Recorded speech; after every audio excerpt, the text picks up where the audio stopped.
Department of Psychology is here with a very informative show. We are going to talk about the scope of psychology, mental health and psychological challenges, the counseling and therapeutic interventions to cope up with those challenges. So, don't forget to watch a very different show, Psychologist of ISV.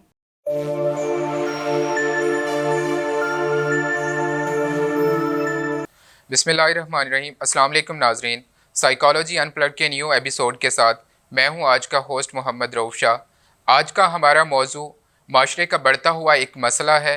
हम बात करने जा रहे हैं obesity यानी मोटापे पर। आज हम डिटेल में बात करेंगे ओबेसिटी पर कि कैसे जिस्मानी और नफ्सियाती मसाइल का बाइस बनती हैं। आज हमारे साथ इस मौजू पर बात करने के लिए मौजूद हैं मिस्टर गुलाम इसाक। अस्सलाम वालेकुम सर। वालेकुम अस्सलाम। Mister Ghulam Isaq, he is a professional health psychologist. Sir कैसे हैं आप? ठीक हैं? मैं ठीक, अल्हम्दुलिल्लाह। सर ओबेसिटी क्या है?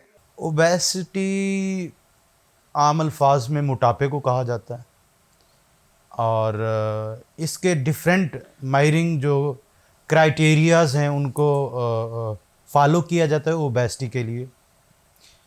उस पे तो मैं आके डिटेल में डिस्कस करता हूँ। ओबेसिटी दरअसल एक डिज़ीज़ है जी। लोग इसे कॉस्मेटिक कंसर्न समझते हैं कि इनकी बॉडी शेमिंग होगी मोटापे की वजह से या उनकी लुक्स पे असर पड़ेगा। इन तमाम नफ्सियाती अवामिल के साथ साथ जिस्मानी अवामिल भी शामिल होते हैं जी। ये एक डिज़ीज़ है।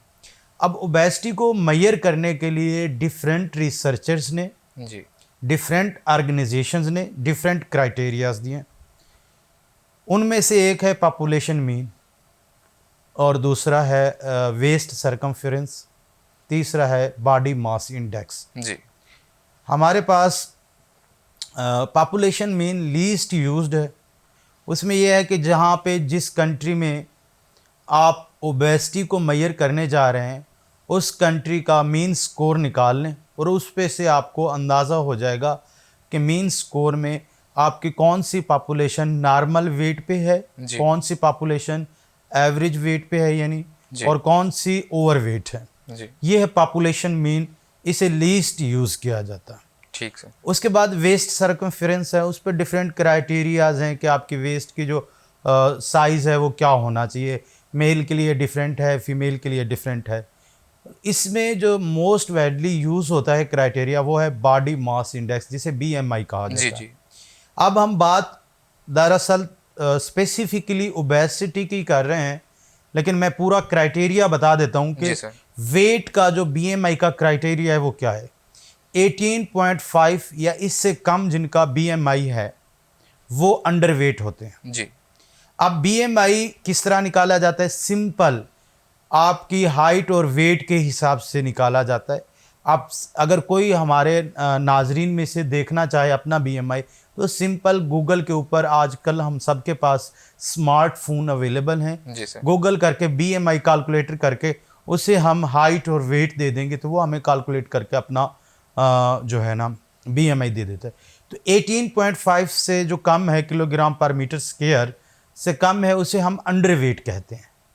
19 से 24.5 तक जो हमारा वेट है वो नॉर्मल वेट के ब्रैकेट में आता है जी। जिन लोगों का BMI 19 टू 24.5 किलोग्राम पर मीटर स्क्वायर है वो हमारे पास नॉर्मल वेट है।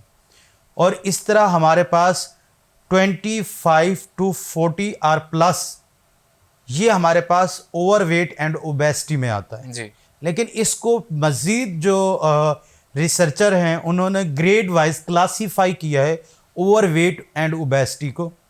हमारे पास 25 से 29.5 किलोग्राम पर मीटर स्क्वायर तक जिनका BMI है वो हमारे पास ग्रेड 1 ओवर वेट है जी। 30 से हमारे पास 34.5 किलोग्राम पर मीटर स्क्वायर जिनका BMI है वो हमारे पास ग्रेड 2 ओबेसिटी क्लास 1 है जी। और इससे हमारे पास 35 टू 40 और 39.5 किलोग्राम पर मीटर स्क्वायर जिनका BMI है वो हमारे पास क्लास 2 ओबेसिटी है। और उसके बाद हमारे पास 40 एंड प्लस BMI जिनका 40 किलोग्राम पर मीटर स्क्वायर और प्लस, वो हमारे पास सीवियर ओबेसिटी है। तो ये हमारे पास ओबेसिटी को डिसाइड करने के क्राइटेरियाज हैं जिसकी बेस पे हम ओबेसिटी डिसाइड कर सकते हैं। यहाँ पे मैं कुछ चीज़ ऐड करना चाहूँगा, जी सर। वो ये है कि हमारे यहाँ एज के हिसाब से देखा जाए। फॉर एग्जांपल, एक स्टूडेंट की, एक हमारे यंग अडल्ट की जी। जिसकी एज 20 ईयर्स है जी जी और वो 24.5 पे BMI है उसका, जी, तो वो नॉर्मल वेट नहीं है, वो ओवरवेट हो रहा वो ओवर वेट कंसीडर होगा क्योंकि वो बॉर्डर लाइन है जी। उसकी एज बिल्कुल यंग है। तो अब जो 30s में पहुंच गए हैं, अगर वो 23 के करीब हैं, 30s या लेट 30s में, तो वो नॉर्मल वेट कंसीडर होता है क्योंकि वेट फ्लक्चुएट होता है एज के हिसाब से जी। और ये जेंडर स्पेसिफिक होता है। जी जेंडर स्पेसिफिक मेल का जो वेट है वो और तरीके से फ्लक्चुएट होता है जी। और फीमेल का जो ओवर वेट है वो और तरीके से फ्लक्चुएट होता है। जैसे कि वेट स्पेसिफिकली प्रेगनेंसी की वजह से भी फ्लक्चुएट हो सकता है। जी। तो ये चीज़ें हैं जो ओबेसिटी के हिसाब से समझनी चाहिए और मुझे था कि मुझे क्लियर कर देना चाहिए कि एज के हिसाब से भी BMI को कंसीडर किया जाए। जी जी। ठीक है सर। अच्छा सर, यहाँ पे आपको क्या लगता है कि ओबेसिटी की क्या वजूहात हो सकती हैं सर? किस बिना पर जो है ना मोटापा यानी कि बढ़ रहा होता है? जी, बहुत अच्छा क्वेश्चन आपने किया है। इसमें मल्टीपल पर्सपेक्टिव ओपिनियंस लोगों की अवेलेबल हैं जी सर। लिटरेचर के अंदर। उनको अगर हम क्लासीफाई करें तो 2 क्लासिफिकेशंस हैं।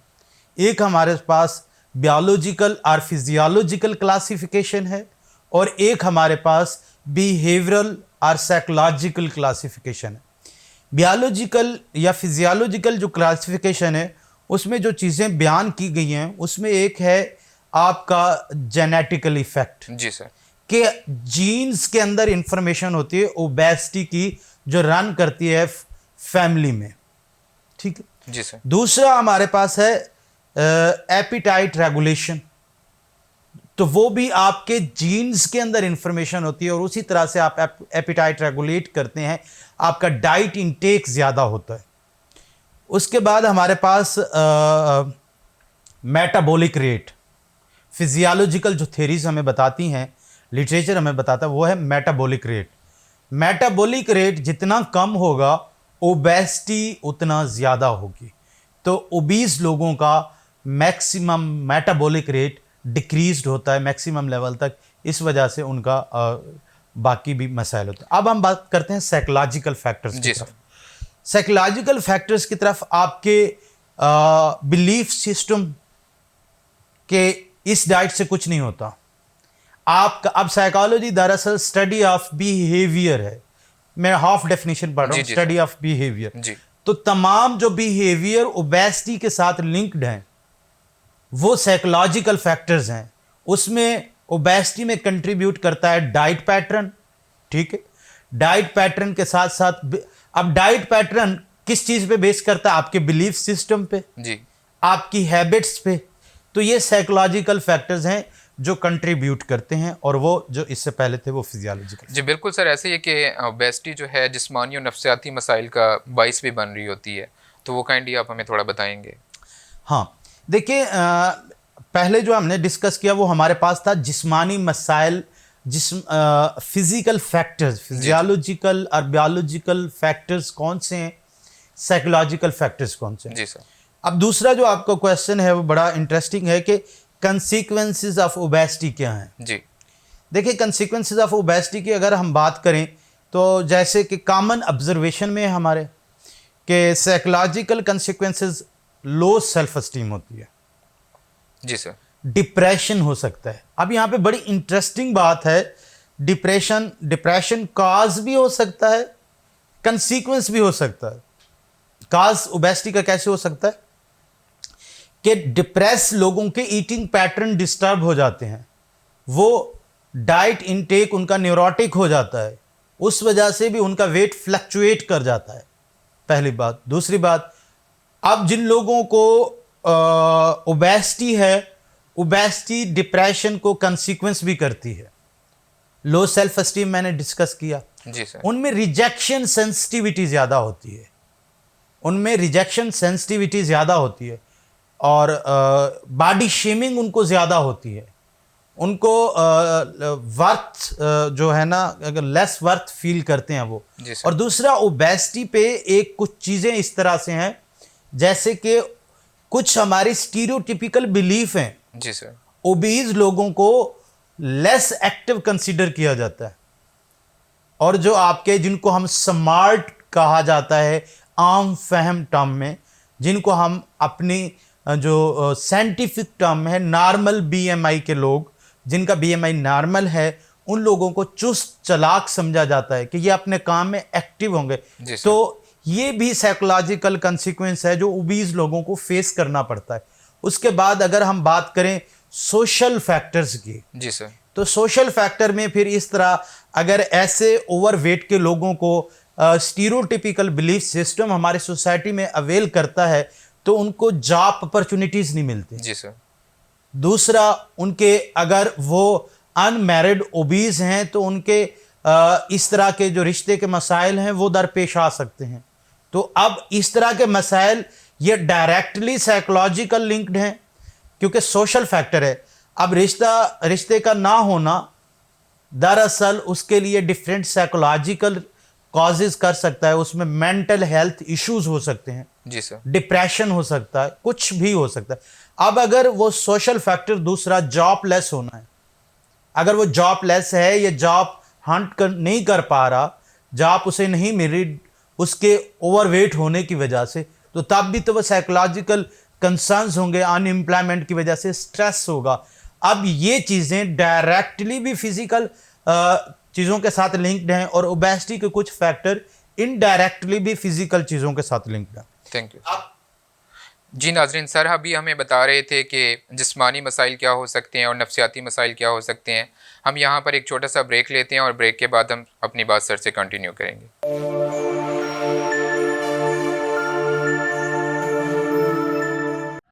Institute of Southern Punjab Multan, the largest and pioneer degree awarding institute in South Punjab region.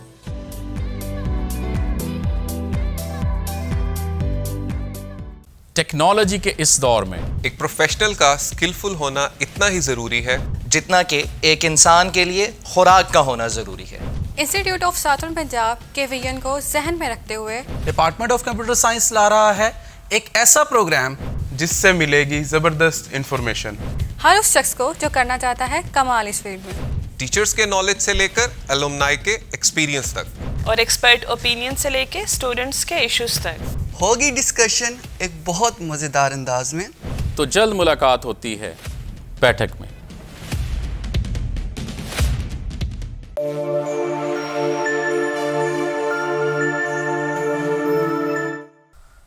Welcome back नाजरीन, साइकोलॉजी अनप्लग्ड के साथ मैं हूं मोहम्मद रऊफ शाह।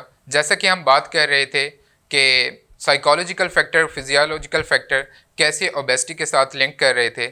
सर आप हमें बता रहे थे कि psychological factor, physiological factor obesity के साथ लिंक कर रहे हैं। जी सर, कंटिन्यू कीजिएगा। जी बात हो रही थी हमारी साइकोलॉजिकल फैक्टर्स की, फिर मैंने सोशल फैक्टर्स को डिस्कस किया था जी कि ओबेसिटी के जस्ट साइकोलॉजिकल और फिजिकल फैक्टर्स नहीं हैं, सोशल फैक्टर्स भी हैं ओबेसिटी के कंसिक्वेंसेस में।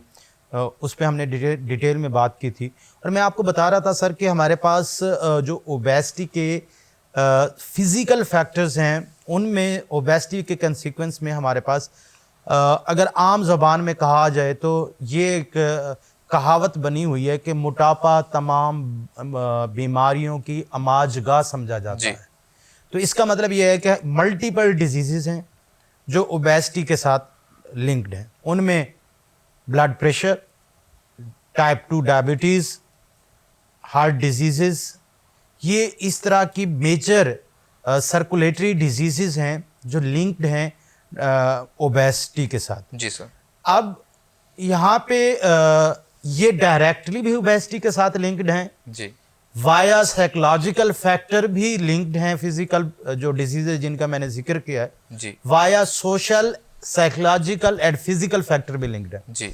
जैसे अब एक बंदा ओबेसिटी की वजह से बॉडी शेमिंग में है जी, या एक बंदा ओबेसिटी की वजह से अनएम्प्लॉयमेंट का शिकार है जी, या ओबेसिटी की वजह से उसके रिश्ते का कोई मसला चल जी, रहा है जी, तो अब बिल्कुल। स्ट्रेस हुआ, जी स्ट्रेस का फिजिकल कंसीक्वेंस भी हो सकता है, जी। डायबिटीज भी हो सकती है, हाइपरटेंशन भी हो सकता है, जी। हार्ट फ्लक्चुएशन के इश्यूज भी हो सकते हैं। बिल्कुल। तो ये चीज़ें बड़ी इम्पैक्ट करती हैं। साइकोलॉजिकल, फिजिकल और सोशल फैक्टर इंडिविजुअल भी हैं और इंटरलिंक्ड भी। जी। अच्छा सर, मेरी पर्सनल ऑब्जर्वेशन ये है कि लोग ओबेसिटी को कम करने के लिए न्यूट्रिशन के पास जो है विजिट कर रहे होते हैं, इसमें हेल्थ साइकोलॉजी का क्या रोल हो सकता है? Very good question. आपके क्वेश्चन से पहले मैं एक चीज़ और डिस्कस करूंगा, जी सर। बहुत इंपॉर्टेंट है।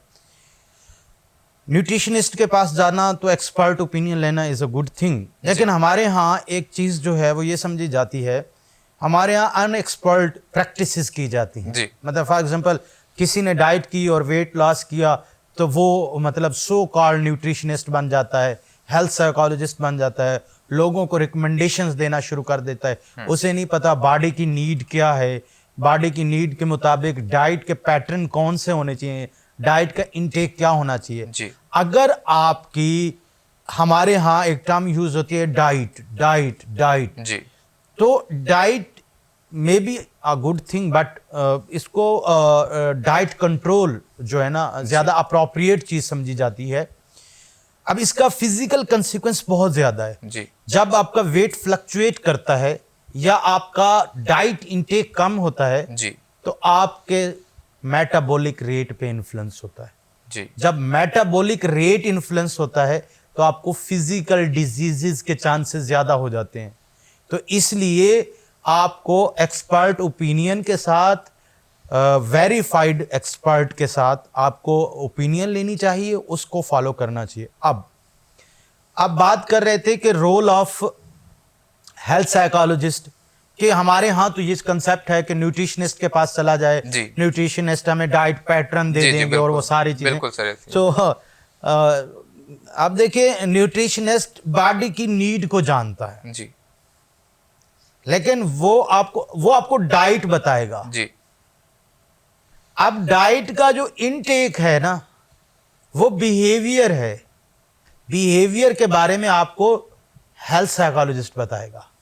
अब वो आपको बताएगा कि आपकी रिक्वायरमेंट एक्सरसाइज की क्या है, जी वो आपको बताएगा कि आपकी बॉडी के लिए डाइट क्या, कौन सी अप्रोप्रिएट है। जी अब उस एक्सरसाइज को परफॉर्म करने के लिए मेंटली प्रिपेयर आपको हेल्थ साइकोलॉजिस्ट करेगा। जी बिल्कुल।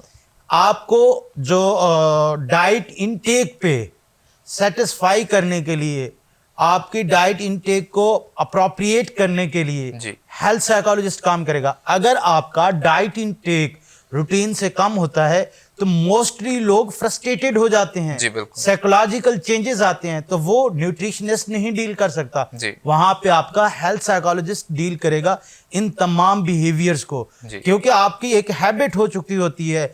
आप फॉर एग्जांपल जो है ना, डाइट इंटेक में आप फास्ट फूड का इंटेक कर रहे हैं, जंक फूड का इंटेक कर रहे हैं, कोक का इंटेक कर रहे हैं। इवन दो मैंने ऐसे ओबेसिटी के लोग जो क्लाइंट कभी कभार आते थे, हम पंजाब यूनिवर्सिटी में जब मैं वहाँ पे अपनी एज अ स्टूडेंट प्रैक्टिस करता था, तो वहाँ पे लोग इतने एडिक्टेड होते हैं, तो वो एट लीस्ट अगर उन्हें न्यूट्रिशनिस्ट मना कर दे कि आपने कोक या जो मतलब इस तरह के ड्रिंक्स हैं, सॉफ्ट ड्रिंक्स हैं, उनको नहीं इंटेक करना, तो वो उसी ड्रिंक के बोतल में डाल के ताकि उसकी खुशबू वो ले सकें। जी जी तो मतलब इस तरह के भी इश्यूज हमारे हैं। तो अब इन तमाम चीज़ों के लिए उसे क्या चाहिए? साइकोलॉजिकल वेल पावर चाहिए। साइकोलॉजिकल वेल पावर कहाँ से मिलेगी? आपको हेल्थ साइकोलॉजिस्ट से मिलेगी।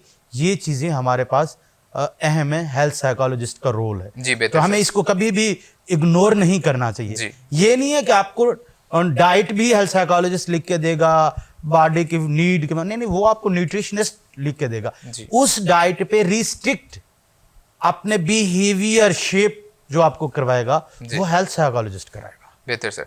सर, हम अपने यंगस्टर को क्या मैसेज दे सकते हैं कि ये ओबेसिटी से कैसे बचा जा सकता है? हम अपने यूथ को कैसे ओबेसिटी से बचा सकते हैं? हर चीज के ना रऊफ साहब, हमारे पास मॉडिफाइबल और नॉन मॉडिफाइबल फैक्टर होते हैं। जी अब नॉन मॉडिफाइबल फैक्टर्स में लेट्स सपोज फीमेल के में मैं बात कर रहा था, ओबेसिटी की रीजन प्रेगनेंसी है, जी एज फैक्टर है ओबेसिटी का, जी जेनेटिकल फैक्टर्स हैं। तो अब ये वाले वो फैक्टर हैं जो हम मॉडिफाई नहीं कर सकते। जी हम जिनको चेंज नहीं कर सकते। अब नॉन मॉडिफाइबल फैक्टर्स कौन से हैं?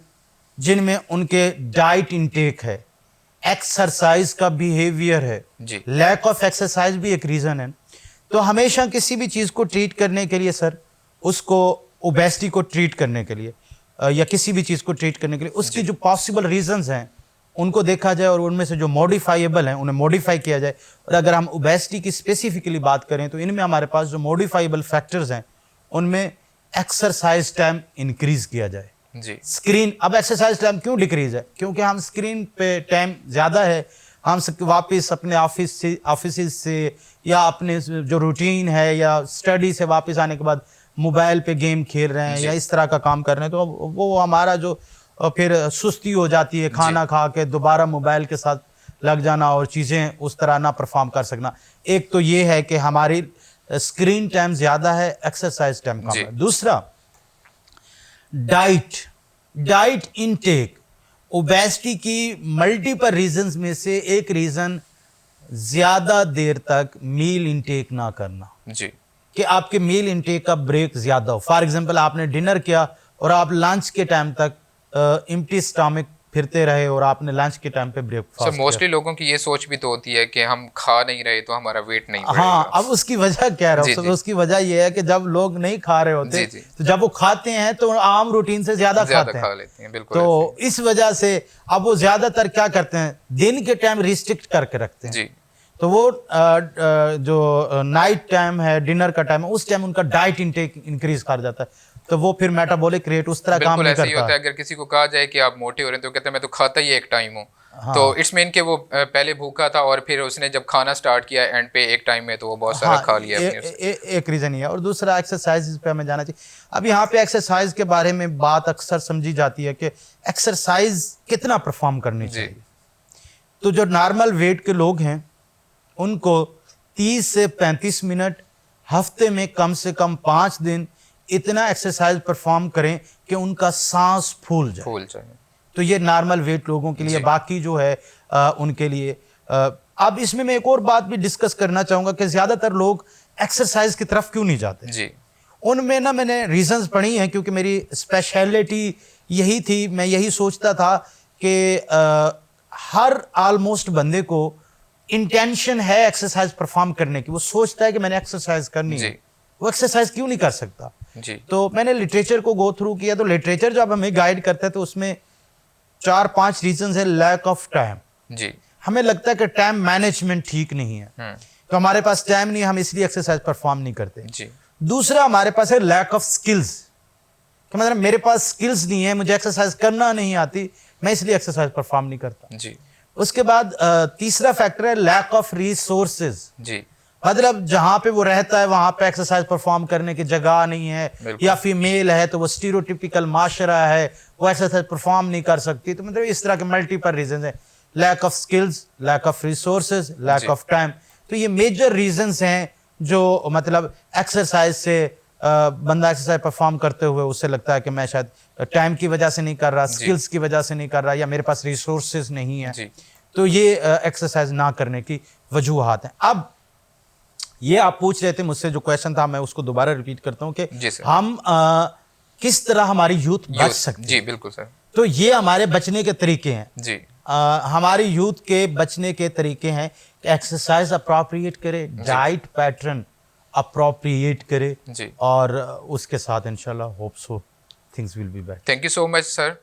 जैसे कि नाज़रीन हम देख रहे हैं कि सर हमें बता रहे थे ओबेसिटी के ऊपर कि ओबेसिटी क्या है, ओबेसिटी के जिस्मानी और नफ्सियाती मसाइल और समाजी मसाइल क्या हो सकते हैं। सर ने हमें बड़ी डिटेल में बताया कि इसके किस तरह मसाइल जो है इंसान को डिप्रेशन की तरफ और दूसरी बीमारियों की तरफ लेकर जा रहे होते हैं। और फिर सर ने हमें इसके बचने के साथ साथ जो है ना तरीके भी बताए हैं कैसे हम ओबेसिटी से बच सकते हैं। अपना ख्याल रखिएगा। नेक्स्ट एपिसोड के साथ हम मिलते हैं। अल्लाह हाफिज़।